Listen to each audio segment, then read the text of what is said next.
United Nations climate talks began on Sunday with a major win for Kenya and other developing countries, following an agreement to formally include discussions on the financing of loss and damages. Newly elected president of COP27 Sameh Shoukry told the meeting that financing of loss and damages is one of the issues to be discussed by members in the coming days. Kenya was one of the countries pushing for a formal discussion on the matter that has divided the rich and the developing nations, as Brand Kiman in our reports.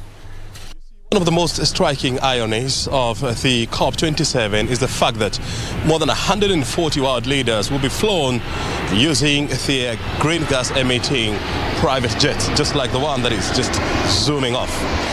And they'll be coming here to discuss on how to reduce green gas emission in a bid to save Mother Earth. The year 2022 has laid bare the urgency needed to address climate change.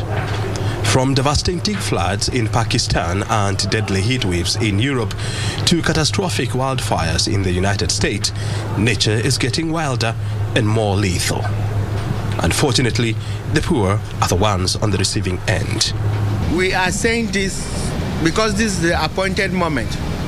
The time that this agenda item, that is African needs and special circumstances, and the doubling of adaptation finance issues are not on the agenda, it will never be discussed here.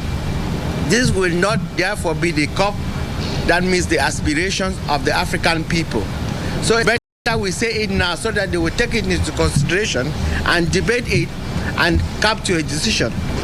Africa, which has been bearing the brunt of climate change, has teamed up with other developing countries to push the developed countries to develop mechanisms of financing damages and losses caused by climate change. This has caused a serious pushback, especially from the United States.